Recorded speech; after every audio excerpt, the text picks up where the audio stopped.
Hey everybody, welcome to another episode of Design Recharge. This is episode 279, and I'm so blessed to have been able to share with you guys for so many years. This is like 6+ years. And I just want to let you guys know three ways you can support this show. You can support the show on Patreon if you just search for Diane Gibbs. I'm going to put these over in the chat.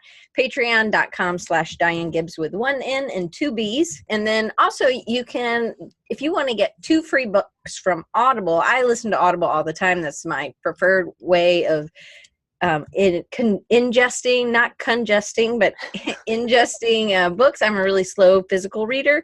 So you can go to bit.ly/design recharge and then you'll get 2 free Audible books. And then the other way is I use Divi to build my websites for clients, and you guys can check it out here. You can buy it per year, which is $80, or you can buy $250 and you get for unlimited sites. You could, for lifetime, you have access, and they're always adding things. And this is a visual builder as well as like it's grid based. So it's amazing.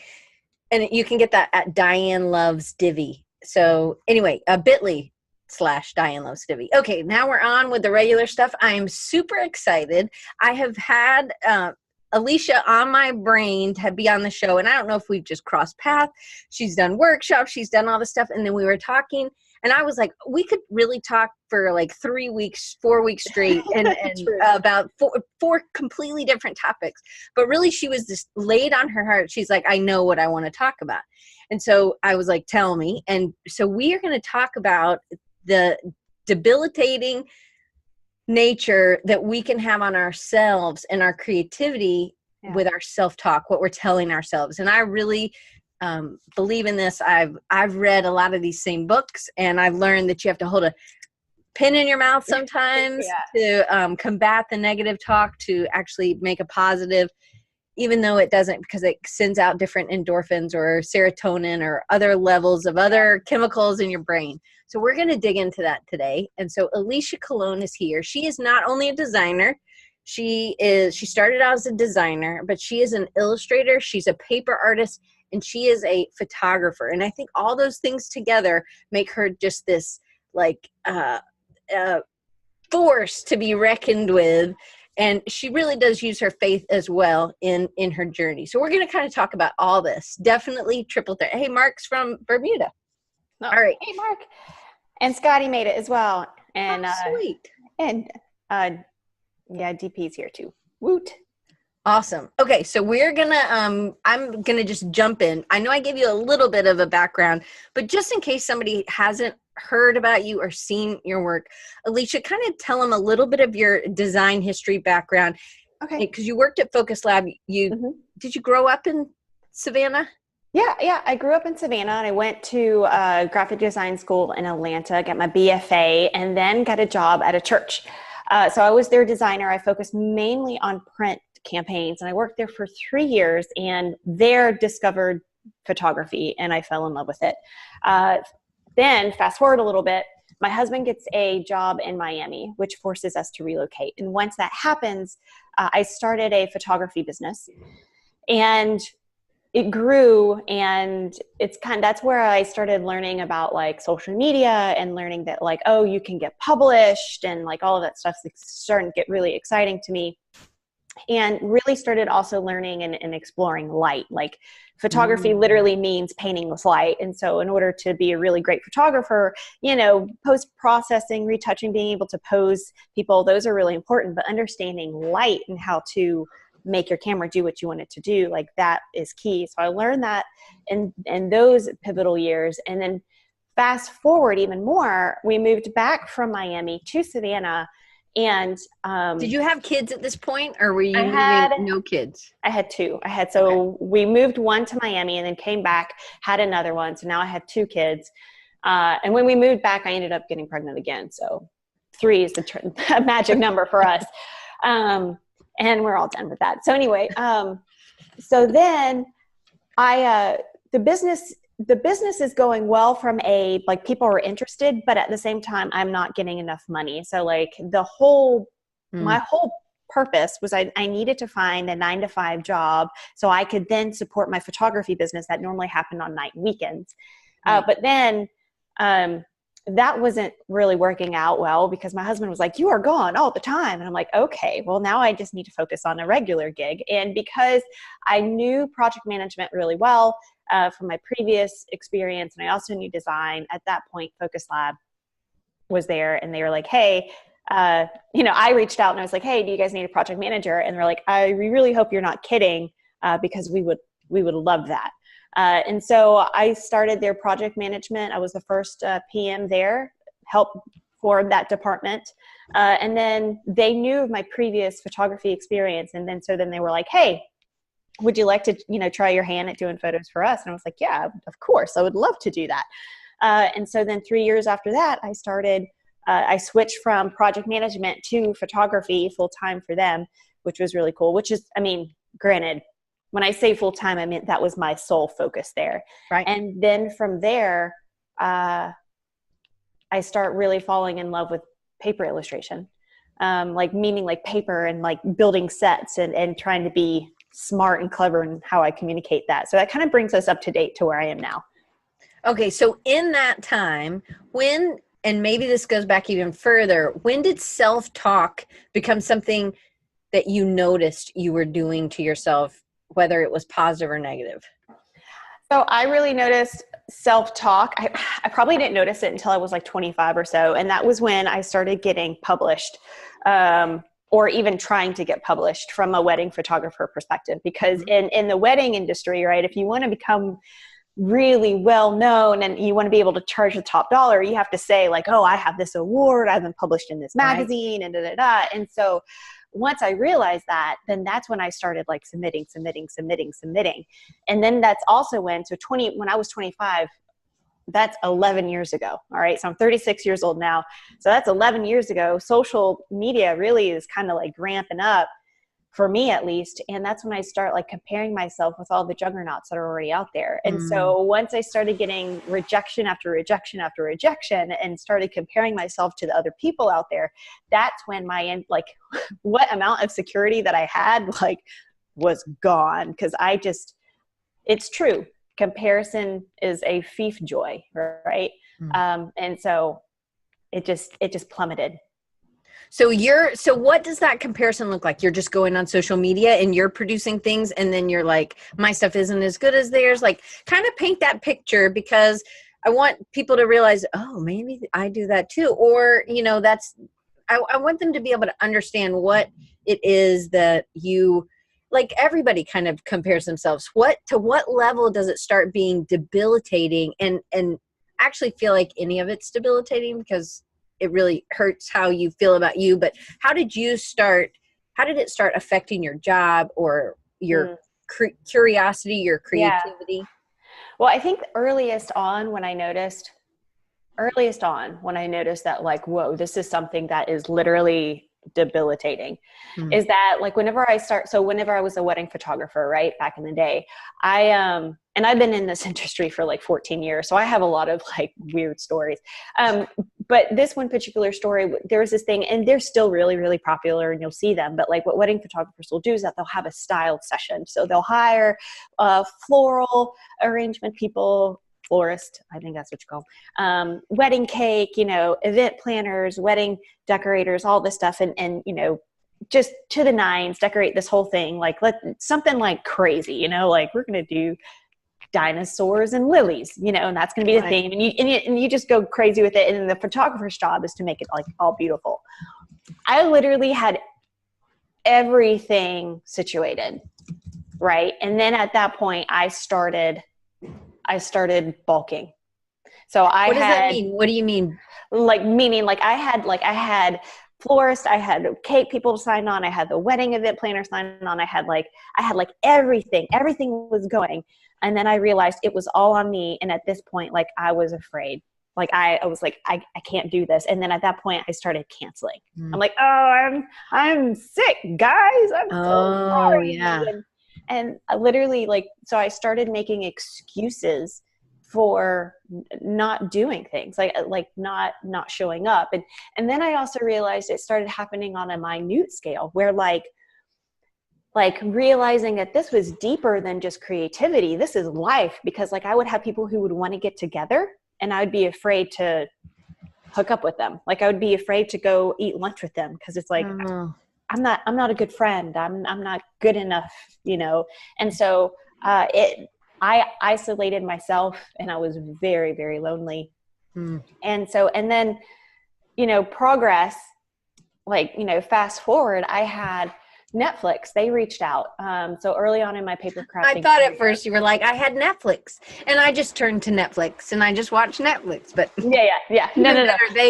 They actually contacted you. Yeah. So Netflix contacted me. They were doing a first within their first within their company. And they were doing like a little internal design conference for all of their in-house designers. Because apparently there's many different departments, right? And they're all in these kind of different silos.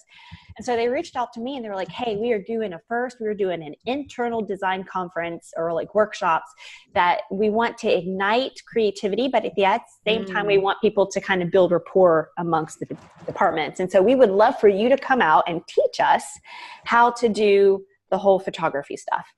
And so not photography, paper crafting stuff. And so at that juncture, I was really excited and I started thinking about how I could do it.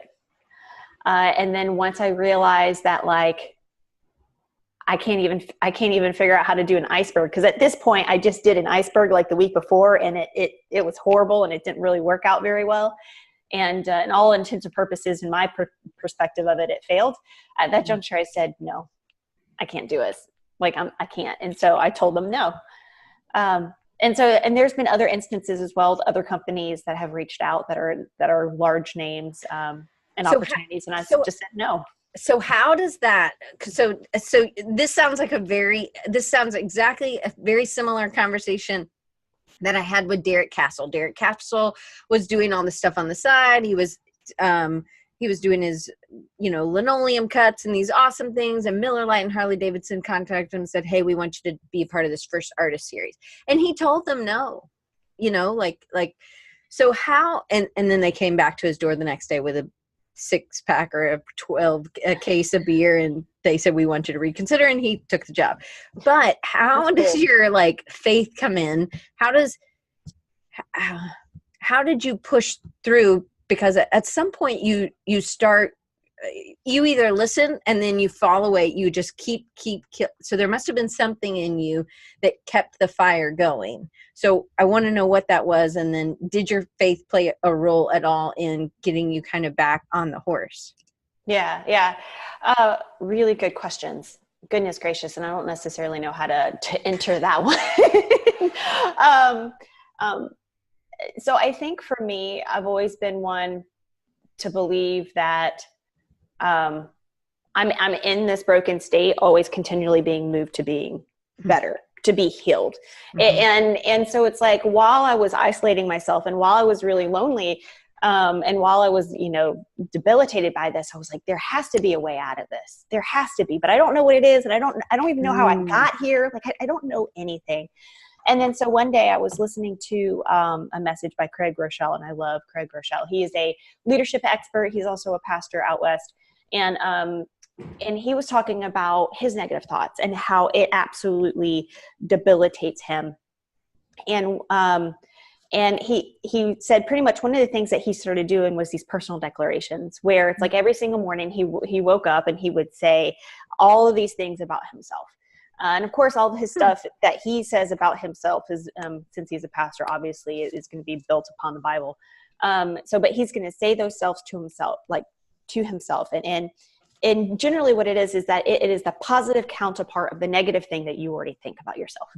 And he said what he likened this to was if, for instance, if I was, you know, let's say that I could speak French, but just really badly. Okay. But I have like a foreign exchange student and she can speak French really, really well. Well, she'll talk to me in French. I'll take it in French, translate it to English, figure out my answer, translate it back to French, and then speak it. And so it's very slow coming in and out, right? And as we're talking. But eventually what will happen is that it will switch, where it's like it goes in French, I think in French, and then I speak out in French.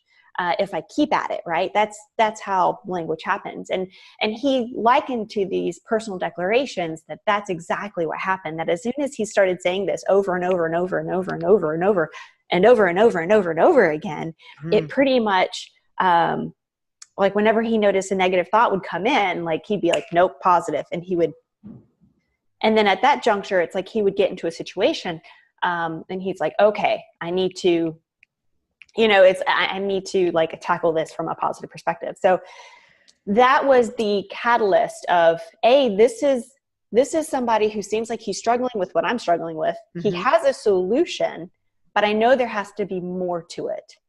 So he also started out doing the positive thoughts, and then just by doing the positive thoughts, he was able to kind of hear when his brain went into that other gear, and he could stop it.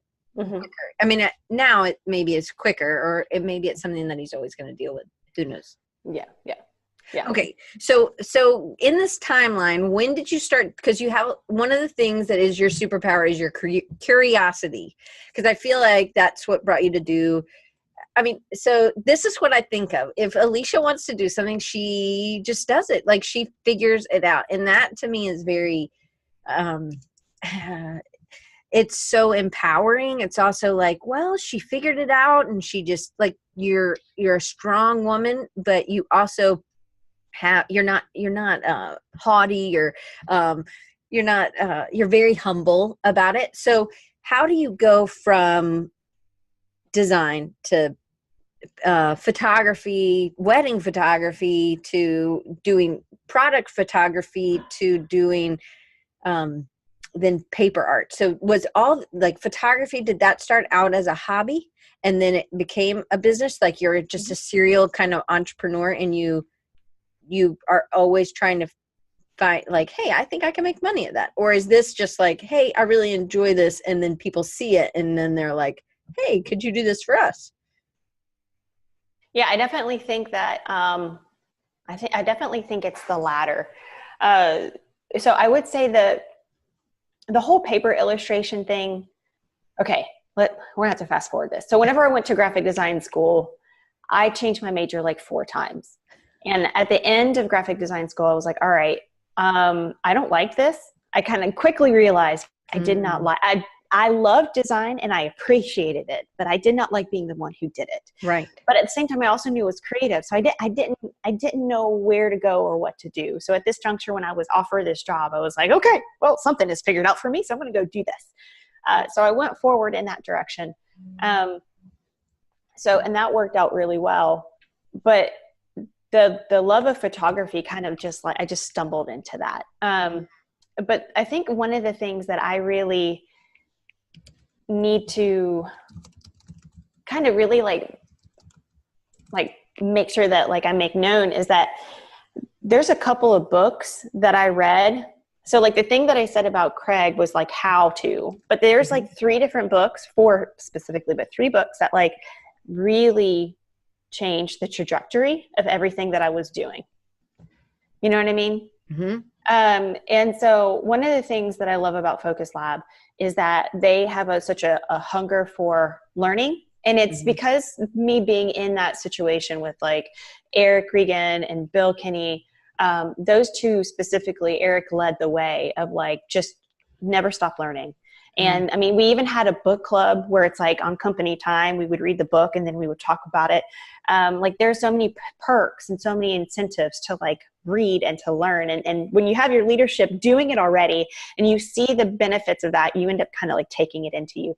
But there's 3 books that I wanted to share because the whole thing about like taking your thoughts captive, I hear you and I agree with you 100%. But I think what's really cool too is that it's all really backed up on research. You know, so one of the books, and I'm really glad that you have like the 2 free Audible books, because this is going to be perfect for those who like, because all of these, I listen to all my books. So this is definitely going to be awesome for people. So the first book is The Power of Habit by Charles Duhigg. I don't. Okay. I'm gonna get the link so if people want them to. Okay, cool. So in that book, Charles breaks down how habits are formed and how to change them. And the thing that I found really interesting about that book was that these habits, they become so ingrained in us that they, at a subconscious level, they drive the direction of our life. And it's really interesting because what happens is that we're forming these things either intentionally or unintentionally. And when we come up to an obstacle, if you have a habit of thinking like, oh man, I can't do this, or therefore I'm not good enough, like that becomes a habitual way of thinking and a very unintentional way of thinking as well. And he shares a case study in there. And it's really cool. This one particular one that illustrates it. It's Eugene Pauly is the guy's name. And he had an illness that pretty much caused a lot of like brain damage, specifically to one of the parts of his brain that does short-term memory loss. And so this dude couldn't even remember the beginning of a 5-minute long conversation. You know what I mean? Like he was definitely in repeat. And so but other than that, like he was in like good health. And so just in case, if anybody is interested in reading that, there is a Medium, and I sent this in an email to you, Diane, so I don't know if you got it. But there is a Medium excerpt, like on Medium. There's an excerpt that specifically talks about Eugene from this book, if you guys are interested in it. But following Eugene and having science and all this stuff, like they realized that even though he had short-term memory loss, he was still making new habits. Meaning like one is really cool was that he went to this new house, and his wife at a certain point of the day would always take him out walking the same exact path every single day. And so, and you know, day after day, day after day, day after day. And then what ended up happening was like, she ended up having to like use the restroom, like, you know, it was not the time of the day that she needed to use the restroom, but it was the time of the day that Eugene was ready to go for the walk. So she came out of the restroom and Eugene is gone. And she's like, oh no, what happened? And so she goes and she gets in the car and she's like frantically trying to find where is Eugene? And then ends up finding him. Well, she comes back, he's in the chair and like, he's like where he normally, and he has like pine cones and stuff with him. So like indicators of like, oh, he walked the same path because it was at the same time. But this was a new habit that was done after his short-term memory loss was gone. And so therefore there were things within his case study that proved that we subconsciously form habits. And so that opened this whole world up to me of realizing like, okay, if I am subconsciously forming habits, can I consciously form habits? And can I be more intentional with those that are actually uplifting? And so then the next book that I ended up reading was Grit by Angela Duckworth. And she's a doctor in psychology. She's also a researcher. And so Angela, she shares research after research trying to answer this one question. If two people are on a piece of paper, right? Like you have all their accolades and their achievements and their scores and, you know, IQs all written down on the same paper. One will fail and one won't. And what's that differentiator? Or she's like, even better yet, and more often than not, on the two pieces of paper, you have one who's like, they went to a private school and they had like 4.0 GPA and they're like amazing. And then you have this other person who's like barely struggling to hang on. But when push comes to shove, the guy who is on paper better in every sense of the word will fail. And this guy is not. He excels over a long time, the one who's struggling. And so she talks about why. She talks about that the struggling person is the person who has grit, that they are more familiar with failure, right? Yeah. So they are more accustomed to failure. And so when the A student, it was actually took place at West Point, this study. Yeah. And I believe, didn't you go to West Point? Is he still here? I don't know. Maybe he's not here anymore. He had a meeting went to West Point.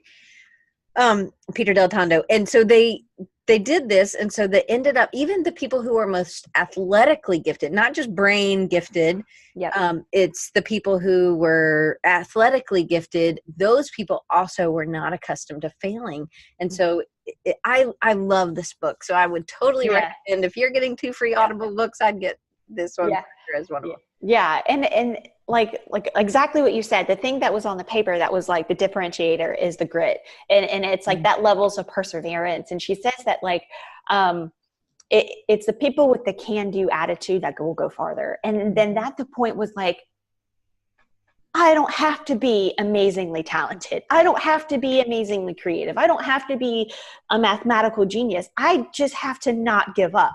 Right. And that was like, holy granola. And then, all right, so I have the, learning about habits.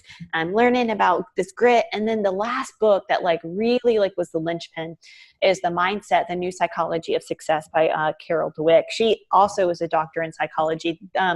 Duckworth and Dweck are actually colleagues. And so they do reference each other in each other's book, which is how I knew to get this one. And she sets out and defines a fixed and a growth mindset. And the whole entire book is understanding what fixed mindset is, what growth mindset is. And she said the fixed mindset is people who believe their basic abilities, their intelligence, and their talents are all just fixed traits. Like I'm determined at birth, right? Yep, exactly. Yeah. And they spend their time documenting their intelligence or talent instead of developing them. Mm-hmm. Like Sheldon. Yeah. Yeah.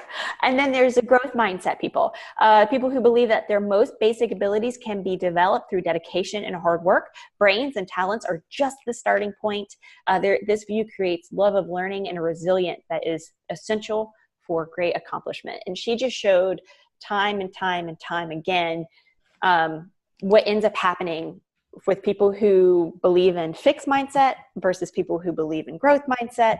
And this was the time where I was like, I am a fixed mindset person, and so because of the combination of these books and the cognitive habits that I've already formed, I mean, I had this endless loop of negativity because pretty much whenever I was getting those rejection letters, I was just like, look, proof, right? Because if I'm in a fixed mindset, I'm looking for verification, for affirmation that I either am creative or I'm not creative, or I'm smart or I'm not smart. And so at that juncture, once all this information, like it kind of like all washed over me. And then at that juncture, my personal declarations, because I took Craig's recommendation, and I'm going into 2019 will be my 3rd year going into it. And it has been life-changing. So we talked specifically, so one of the things is that it can be debilitating, that you actually stop being able to produce. You actually, when you were a photographer, you actually turned people down and that was one way. So when you weren't being a wedding photographer, and maybe I know Netflix or other people contacted you, when did you start taking a chance with yourself and saying, hey, I'm going to try? And then we'll talk. I have another question. Okay. When I decided that like, hey, I'm going to try. Instead of turning something down. Oh my goodness. Ooh. that's nerve-wracking. Is it still a daily struggle? Well, it is. I would say not nearly as to the point where it used to be. Holy granola. It used to be where I would shut down. And like just the stress of thinking about it was too much for me. So I would just turn people down. So now it's like I go into the day and I have like this Rocky, like playing in my mind. And it's like, I can do this. All I have to do is not give up. I'm like, I can do this. And literally I will say that over and over and over again. And I make my kids say it, like they do homework. And my middle daughter is slightly dyslexic. And I was like, all right, now we're going to stop everything that we're going to do right now. And you're going to tell me 10 times that you can do this. And she's like, I can do this. I can do this. I'm like, yeah, you can do it. Yeah. So anyway, when did I think, so first off, So it was a combination of reading those books, but then also starting to get community around me that like, because what ended up happening is that like, and how I said earlier that it shut me off, not just from creative work, but also relationships. And then I would have people around me who would like just speak truth and be like, no, you are a valuable friend. Like, no, you do bring value into this relationship, like, you know, and all of that stuff. And then just really starting to believe them. And literally having to tell myself the truth, going like, no, this person is really telling truth. Like, no, it's, you know, and so from there, having a community that I can trust. And so that was Super Team Deluxe. So that was Justin and Raji, and being able to say like, okay, I want to create small sets, you know, using paper, like, can I do that with you? And so they provided a safe, like they needed something, you know, and I needed something. And so, and they're a very supportive group of guys, and they're like, okay. And they created a very safe place for me to try. And then from there, I got a little bit more encouragement as I went to Focus Lab, took the fruit of that from Super Team, went to Focus Lab and said, okay, I've been playing with this on my personal time. Like, I think this would be a really cool blog header style to try to like differentiate our media from anybody else's, because no one else is using like paper stuff. Right. And they're like, okay, that sounds cool. And I'm like, yeah. And so at that point, it just got, I mean, I would still have to fight, but it got easier and easier. Well, it really does make a difference when other people are believing in you.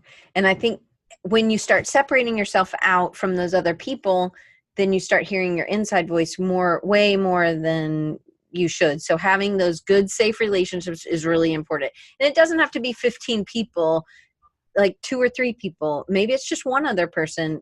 But I do think that these are people outside of your spouse, and maybe outside of your boss to some extent, because these are people, they don't have to, they're not invested in you and this thing. They just want to be around you because they like you. Not that your spouse doesn't like you, but you know what I mean? Like, it's a different relationship. Yeah, you know? My husband is like, he's an IT guy. Like he's like, I don't understand what you do. He's like, he just comes in and he's like, that's cool. You made that? Oh, that's awesome. You know, and he's like, okay, see you later. You know? So yeah, so having people within the community who understand what I do was really helpful. So in your confidence, confidence seems to be a turn, but really it was the self-confidence, or you were claiming, you heard somebody else do something, you saw that it was similar to what you were dealing with, and you said, hey, I think I can incorporate these simple steps of saying something positive to yourself. And then you start realizing when you're doing it. And then it was having this sharing your superpower, sharing your talent with 2 people that you trusted, which was Justin and Raji. Then you were able to go to your boss, Eric or Bill or both, and say, hey, I want to try this. And one, it has to do that you are very entrepreneurial. You also have a very good business mindset. You can say, hey, this is going to help us differentiate. Nobody's really doing this. So I don't know if some people may not have seen your work. So I'm going to share my screen real quick and show your Instagram. And I want you to specifically talk about this piece real quick, just to show this is about 1.5 years difference of time we kind of figured out, right? Yeah. Yep. So the image on the left is an iceberg, and it took 20 hours. But the problem is that normally up to this point, everything took between 4 to 8 hours to create. 8 hours being like, whoa, that took forever. And and this was also in the pinnacle of my personal declarations. So whenever I first started my personal declarations, I actually so they're written out. I don't know if people can see that, but yeah, we can see. Mm-hmm. Okay, cool. So they're written out. So because I don't trust this, so they're written out. And at the very beginning, I used to take them with me to work. And so I did it, and 8 hours came and went, and I pretty much had everything not to do. Like, I tried, and it was like nothing worked, because I suck at math. And I remember I just started crying. So everybody left, and I called my husband. I was like, can you pick up the kids? I'm in the middle of a battle. I need to beat it. because the battle was not whether or not I could make an iceberg. The battle was whether or not like I'm going to allow my insecurity to win.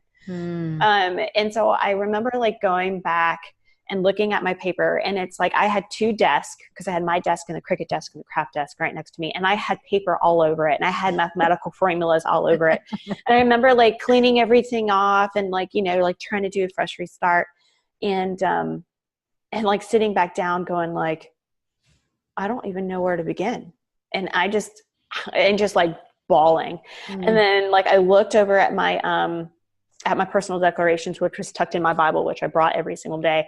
And I was like, all right. So I pulled it out and I just started saying over and over, like, I'm created to create, like I can do this. And just, it's got to the point where I just like escalated and just started yelling over and over, like, I can do this. I can do this.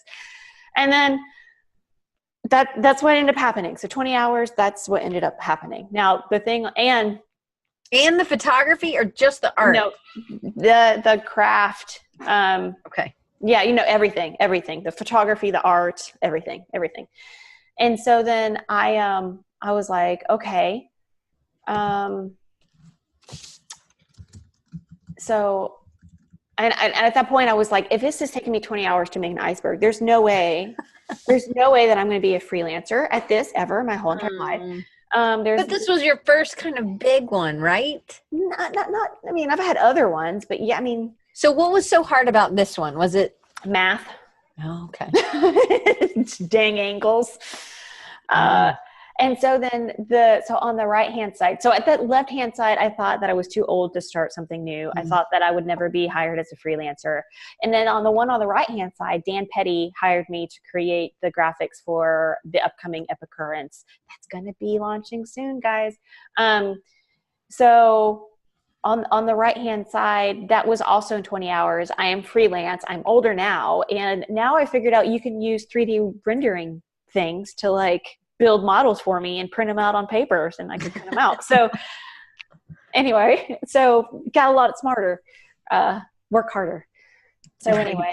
So I'm just going to click through some of these. So obviously your photography is huge in this, and these are skills you're built on, that you are building on, and they all have to start somewhere. But if we give up, then we're never going really deep on the thing that we were meant to do, because we were meant to create. Yeah. So like one of the things that I said, and so I just got done speaking at Design Week in Tallahassee. And one of the things that I said was, it wasn't until I was able to overcome my insecurity that I was able to fully explore and stay curious. Because what ends up happening is that like, if I'm so afraid of failure, I'm not going to experiment. I'm not going to stay curious.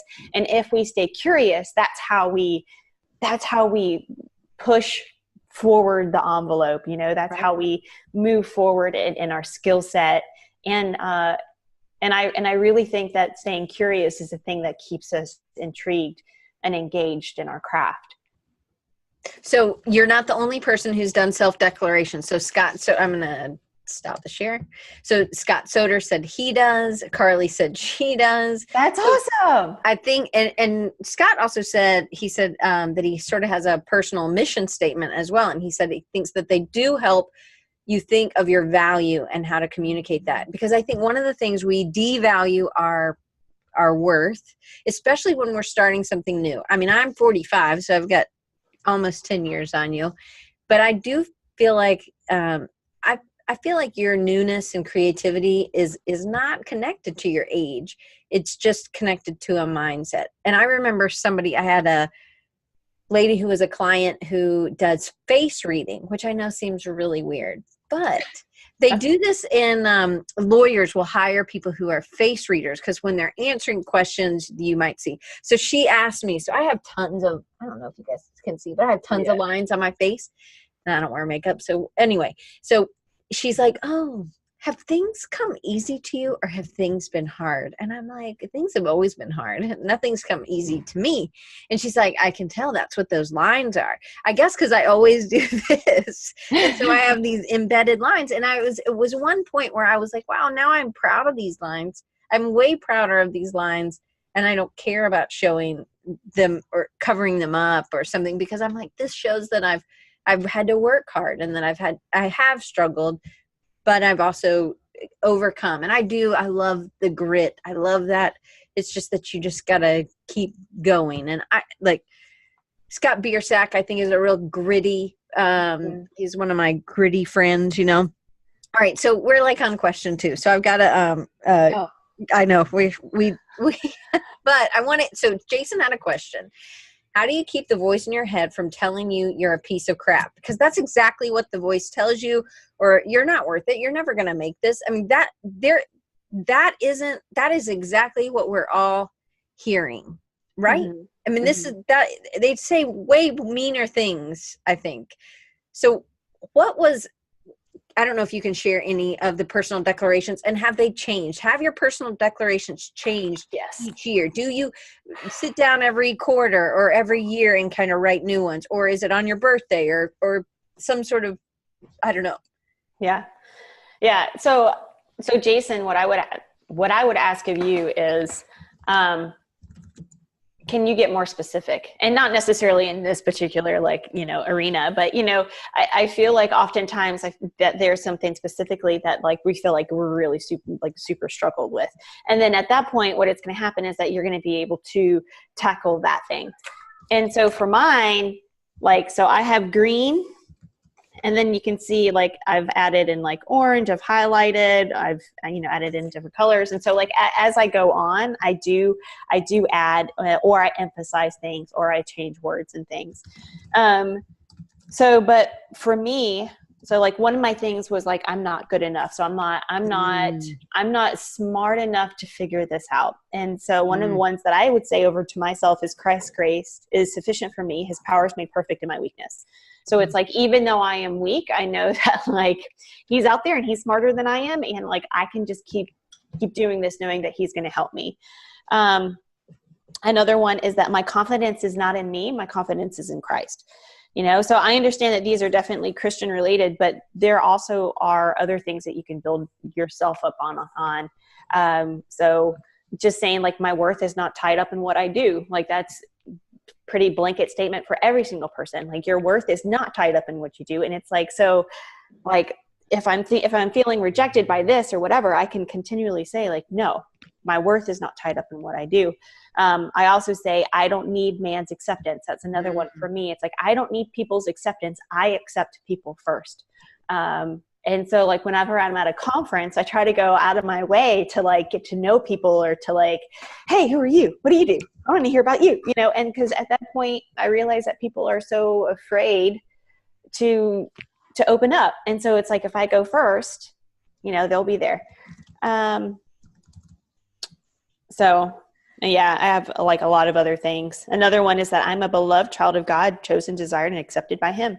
And that's just even if so I'm saying that I'm not good enough, or I'm saying that I'm not pretty enough, or I'm saying that I'm not a good mother, or I'm a horrible friend, or whatever. It's over here, this is what God thinks of me. And that's way more important. And so I build it upon that. So, and those things are, I would think for you, self-truths. And these are things that don't,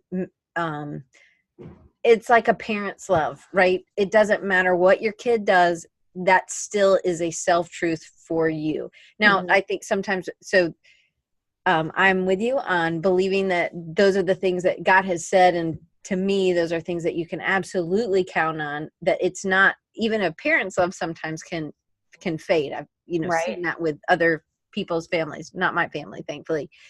And my mom's here. Hey, Mom.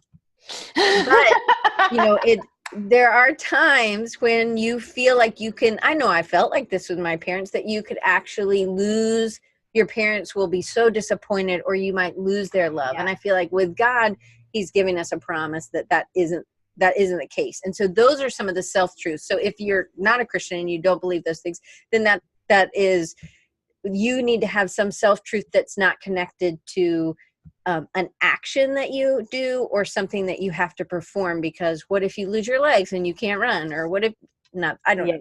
That might be a really bad analogy, but you know what I mean. But it's true. 100%. It's true. Okay. So do you think you struggled with self-talk even as a kid?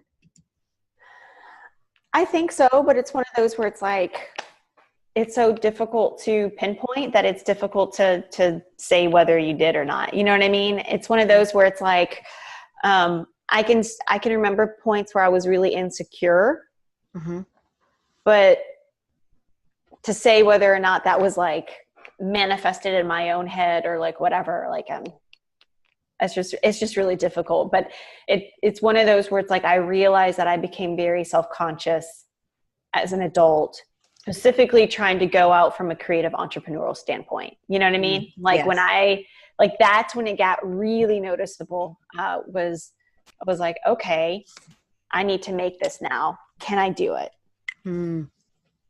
So it's not just about creating, but could be creating, but also belief in yourself.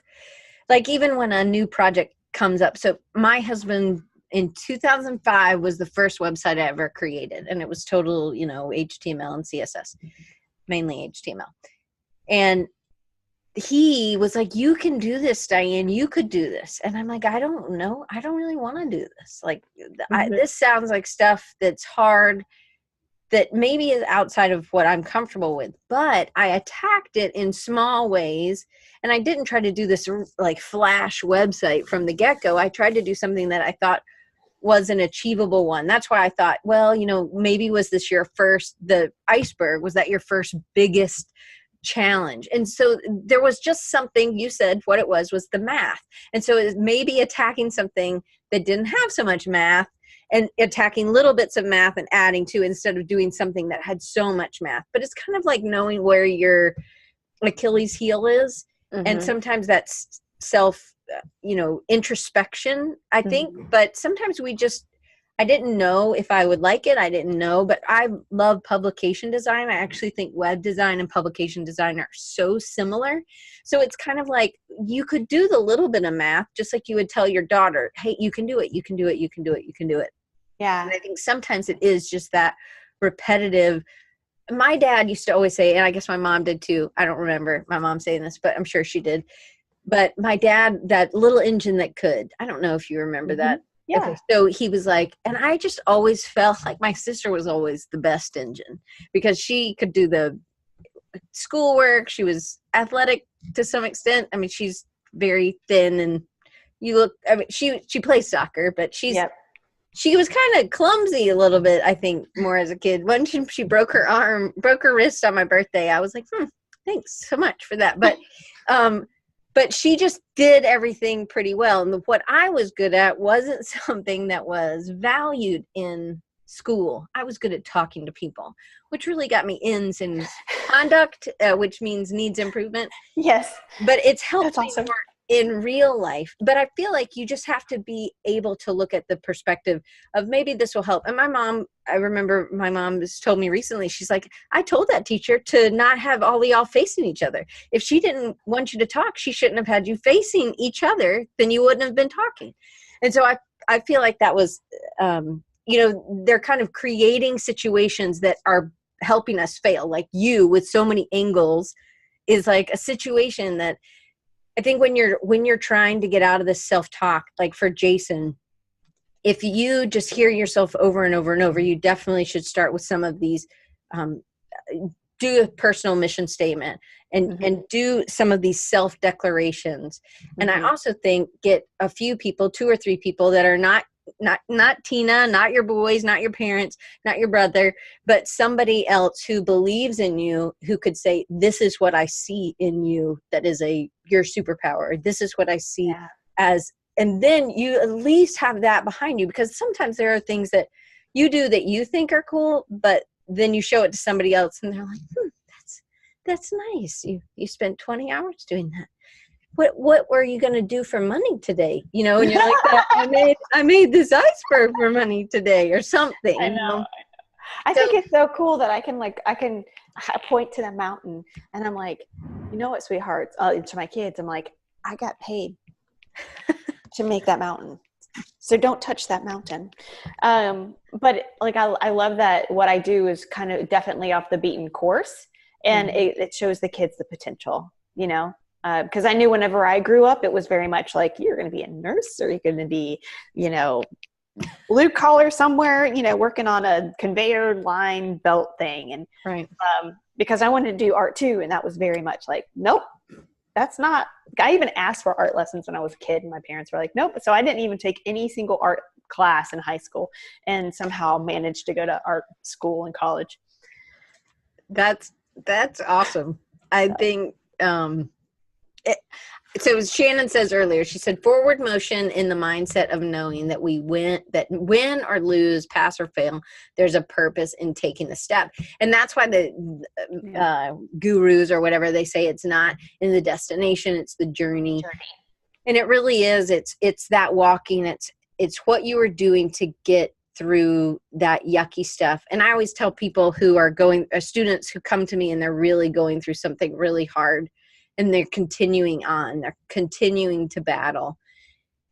I say, well, this is what makes your story great. It's not the, hey, I was on the top of the mountain for 20 years. It was, oh my goodness, you've continued to battle. You continue to get up on the mountain, then you go down in the valley. And the valley can be very, very isolating. And you want to be up on the top, but because you can see where you're going, you feel like you've made it, you've accomplished something.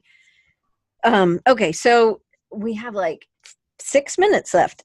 Was there a specific point in time, and you kind of talked about this as well, you talked about as you read this book, but what, I think it was the guy, Craig Rochelle, was it just a video? Was it something you heard? Was it a book? I can't remember what you. Yeah. So what pinpointed that was the leadership podcast. So he has a leadership podcast. So what pinpointed that was that literally is just one of those, I wasn't searching for it. It just happened to be, I have routines. So I do have my habits, and one of them is listening to a podcast or an audiobook on the way to work when I worked at Focus Lab. And so that just happened to be the next in the queue. And at that juncture, I remember taking my lunch break and writing down, okay, these are the things that I struggle with. Because in order for the personal declarations to work, it's sure, have those, darts that you're just throwing. But like, if you really want to be targeted, you have to be very conscious of like, okay, these are the things that I struggle with. And so therefore I need to find a truth that replaces that.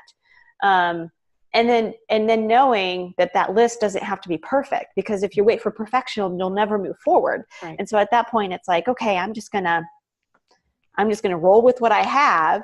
And then you have to, in order for the personal declarations to like get hold, you have to quite literally put it a part of your day. Like it has to be a part of your day. So you have to read them. Yeah.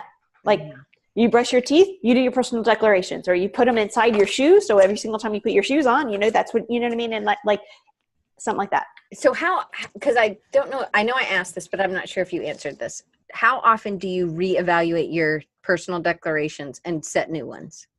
I don't have a set time. So since I do them like daily, I mean, this is a very well-loved piece of paper. And if I had lost them once and I had to redo it, but then I found the original and I was like, oh, yes. So there's no set day for me to like redo them at all. Just like when one doesn't feel as cross it out and not necessarily cross it out, because I feel like I'm always continually, because one of your other questions that you asked or you will be asking is like, is this like a thing that you just get over and you never have to deal with again? I'm like, no, not for me. So this is why this is so important. And so the truths, they might be easier. They may mean more top of mind. I don't necessarily revert naturally to the negative one like I used to, but that doesn't mean that in a like welled up frustration moment, where it's like I've been working on something for 2 hours and it's not working. It doesn't mean that negative thought won't come back. It just means it'll take 2 hours of frustration to get there, as opposed to like 10 or 15 minutes. And so anyway, so I haven't crossed out anything, but I definitely have added to it as my life has, I've realized that, because it's like layers. So it's like once I deal with something, I realize like, oh, okay, I struggle with this in this capacity. And so therefore I write something for that. Okay. So, because that was one of the next questions. So what would you tell somebody who is struggling with severe negative self-talk, what would you tell them like the first 5 steps would be, or the first one step would be? The first one step is believing that they can change it. Okay.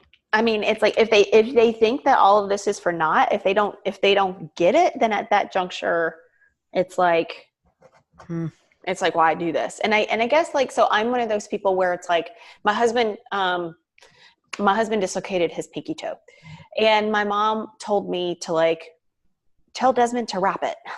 I'm like, but wrap it in heat, like put like a heating thing on it. I'm like, that doesn't make any sense. Like, whatever. And then, so I didn't tell him. And then like later on, she's like, well, did you tell him? I'm like, no. Like, why? She's like, well, because the heat draws the blood to the area, because that's like the farthest thing away, and blood like cleanses it out, and it's going to heal it really faster. I'm like, oh, you're a nurse. I forget this. Okay. All right. And so those books were like, while it was really cool for me to hear Craig and to hear like, okay, he has figured out, or he has, whatever, a way to change it. Those books gave me the like, oh, scientific, like, yeah, it can. I'm not taking one person's testimony. I'm taking 3 researchers and their combined knowledge and understanding, like, no, this can be changed, and this is the way you do it. And on top of that, there's another book that I didn't even talk about, but it's called Switch on Your Brain, and it's by Caroline Leaf, and she is a cognitive and neuroscientist. And so where everyone else I talked about, they're doctors in psychology, she's a neuroscientist. So she looks at like the subatomic particles in your brains and the proteins and whatnot. And one of the things that she said, which was really interesting, is that like, the more you think about this thought, and think about this in relationship to the habit book and the grit book and the fixed mindset, the more you think about this thought, literally the thicker it gets, like literally physically in your brain, right? They say you think about something for 7 days, it becomes a nub. And then 14 days, it becomes like a little lollipop. And then 21 days, it becomes a mushroom. And I'm talking about like a physical presence of a thought in your brain, physical. And she said, what ends up happening is that once you start thinking about this other thought that like is direct competition of it, proteins from this thought that is embedded goes to the other one and starts building the other one. And it's the reason why it's so hard at the very beginning to get that going, because there's no proteins over there yet. You know what I mean? It's like, you have to do it.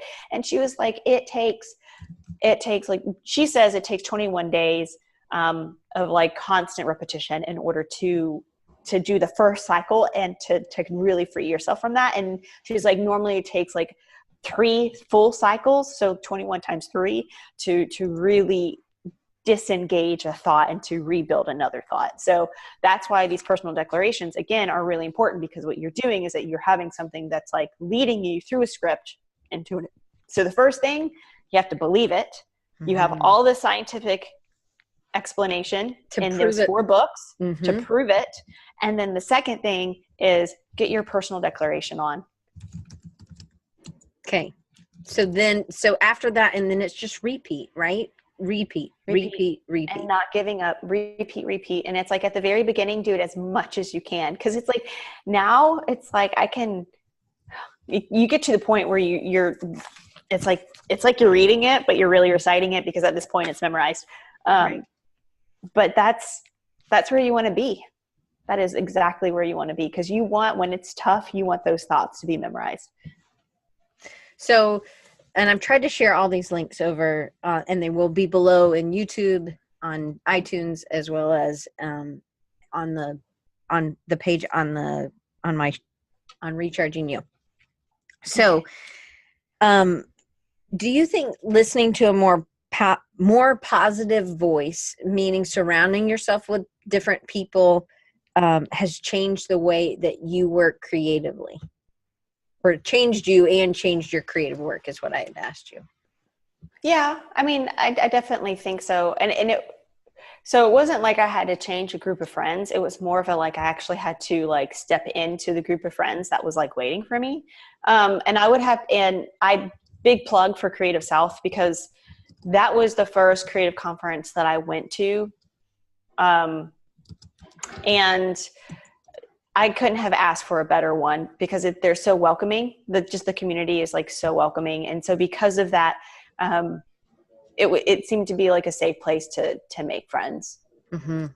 So that was really, yeah. Okay, so for sure, Amy's agreeing. Creative South is the best. Absolutely. Yeah. I will be there 2019 party. Me too. Yay. Okay, so what's next for you? So what is it really just you continuing to repeat this to yourself? Do you just go with your curiosity when God kind of leads you to a new creative venue? You do believe that you are never too old to try something new, and that you now believe that, and that's part of who you are. Like, what is next for you? Because you also have a podcast. You want to tell them about your podcast, Manual Focus? So I do have a podcast that is called Manual Focus, and oftentimes it's an interview of a Christian creative that's within the field that has a story that they would like to share, something that God has taught them. So Daryl Pinnock, who was in here earlier, I don't know if he's still in here, DP. So he was on there. Jeremy Slagle, who's in here, he was on there with his wife Becky, and so it's some other people are in the lineup too, like Adam Grayson, Alan Peters, and Dan Petty. So they're coming like down the wing. So it's really exciting to hear from them as well. But right now, if you're really interested, this is really cool, is that we're doing a Christmas Advent. So every single day I have a scripture that's related to Christmas that you can just go, literally it's going to be less than 2 minutes. I even took the weird intro out just so you could get straight to the verse. So anyway, so that's like super rad. But the thing that ultimately is next for me, I would say, is that I want to start an agency that is for an agency that is like creative content production, which is what I'm doing. And I want to create an agency that people in transition or under-resourced or underprivileged that perhaps can't go to an art school or anything like that, like they would come in through an apprenticeship and then eventually be hired. So that's the goal. And that is daunting, but that's the God-sized vision that I have. And I believe it's going to happen. So you are also super organized. That's I think another one of your superpowers. So how do you balance the organization? Because you have 3 kids, you're a wife, you do other things besides just, how do you balance all the organized side and the creative side? Because I also see that as being one of those battles in your brain. Mm-hmm. I think it stresses me out if I don't have any organization. So perhaps it maybe just have to be part of my personality. I also send my kids off. I'm not one of those, like, I'm going to homeschool my kids. I think that's really great. And I admire all those that do that. I would die. I can't teach. I taught my third grader how to like multiply wrong. So it's just proof in the pudding that I am not A, good at math, and B, built for this. So anyway, so I just schedule my day very intentionally. I try to figure out what's going to happen from a project flow, what's going to happen from a week perspective, and then what's happening from a day perspective. And understanding that, what I realized is that if I don't have that organization, then I become stressed and I overwork myself because I don't know when the deadline is. I don't know when the milestones are. And therefore the kids get the brunt of the stress. Because then a simple math problem becomes like Titanic and it's just horrible. Right. Right. It's that iceberg. All right. Yeah. So one last question.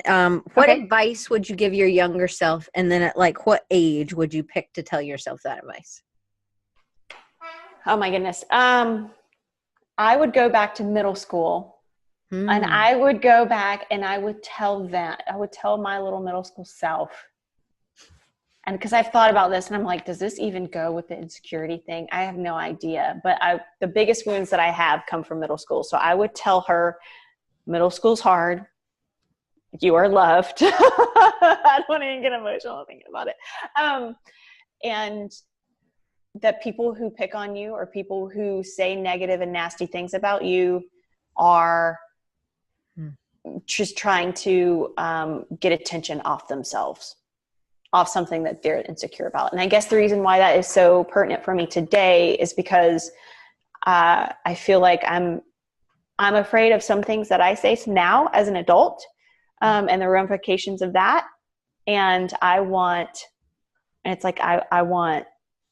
me to even realize that as an adult, if people say negative things about me, that it's their struggle, not mine. Right. Because sometimes they're just projecting, and kids don't know how to deal with stuff. And so, Yep. Yeah. And adults don't know how to deal with stuff on Twitter. Amen. I don't. Yeah. I don't spend a lot of time on Twitter. I guess maybe that I don't have that same relationship with design Twitter. Yeah, right. Well, Alicia, so I'm going to make sure you guys know how to spell her name, just so you know. And I'm going to make sure that you know how to connect. Alicia, I'm going to tell you a book that I think you'll really like, because I think you like the science part. I'm not like a science person either, I don't think. But it's called Subliminal, and it's how your unconscious mind rules your behavior. And it's by some man. Anyway, I can't remember who it was, but I have read it like 2 or 3 times. It is amazing. And it is really about, it's what the mind can do. So there was this guy who went blind, but he was still able, his eyes still worked. So it was really a brain injury. He was in the accident. And so the doctors, they were doing this study, and they said, we want to do a study.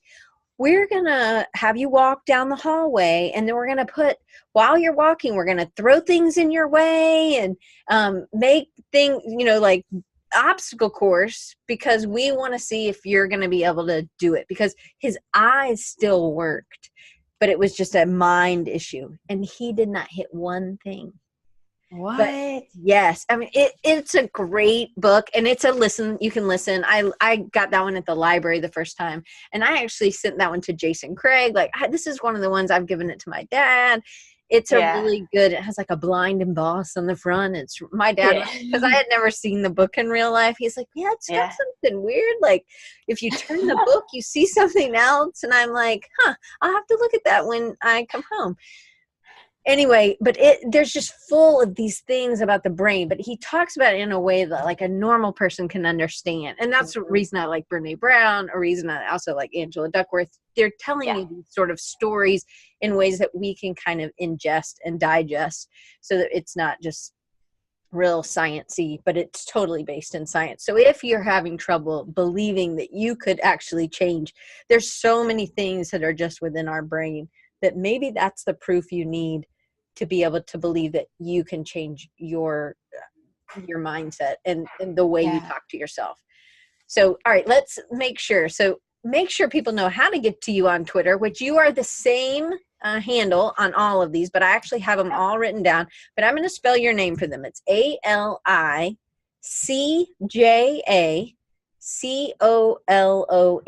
And I'm going to put those over in the chat. They will also all be they're in every post as well, ways to follow. And then you do have a unique name. So you got your URL, aliciacolon.com. So I want you guys to make sure. So this is on Dribbble, Twitter, Instagram, just Alicia Colon. And let's see. I just wanted to make sure. So there were a couple other books that people had shared. I will have all those books in the notes underneath if you're on YouTube. Again, thank you so much for taking the time today and a little bit of extra time. Thank you guys all for coming.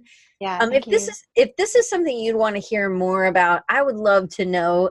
Last year I'd kind of planned like a week that was mental health or things like that. And I think something like this would maybe fit. And I don't know if that we do this in a different way, or if there would be a way to do something workshop sort of related like this. I think there is a lot more science that I think, just you talking about that thing that it keeps growing and it builds that. There's so much more stuff that just makes you feel like I can do this. And sometimes that science really backs up what you're saying, that with the short-term memory guy. I think that's really important. Just wanted to remind you guys, you can support the show on, let me go get my list, patreon.com/Diane Gibbs. And then you can also utilize these 2 free Audible books and get start your subscription. To me, this is the best way. I'm a much faster listener than I am a reader. I love to read, but I've been with Audible since 2010, I believe, and it's $14.95. That is the price of I get 1 book a month for $14.95, and the book might cost $30, but I'm only having to pay $14.95. So it's like a credit. You have a credit, and then they give you other opportunities to buy more credits. But if you don't want to buy more credits, you don't have to. But you can go to bit.ly/design recharge and get those 2 free Audible books. And then again, you can always check out the Divi if you're interested in a better way to design websites that's not scary, but that gives you more flexibility. So it's not just a template that already exists, that you can really kind of make your own, and that they're always improving. You can go to bit.ly/Diane loves Divi, DIVI. Anyway, so thank you guys. Oh, I can't wait to see what this doc shared a link, futureme.org. So I'm going to put that over in the show notes as well, and I will have to figure out what that is. But their manual focus is, I also put the link, so check that out on iTunes. And check out Alicia. Make sure you follow her on Instagram. And also, let me tell you one thing great about Alicia. She will actually message you back if you message her, and she really does care. So if you see her at a conference, you should go up to her and talk to her, or ask her to go to lunch, and she will probably go. And she is really interested in loving the people and learning about the people who she's around. And I have been blessed that she's given me some time on Skyping, and we've done things. I've seen her backyard, and I'm always blown away by you. You are very much an inspiration to me, and you are a force. And so I'm very thankful to be in your sphere. So I'm super proud of you, and thank you for sharing this really, really important message. I'm glad. Thank you so much for the platform that you've built and community that you've built and the opportunity to share. I really appreciate it.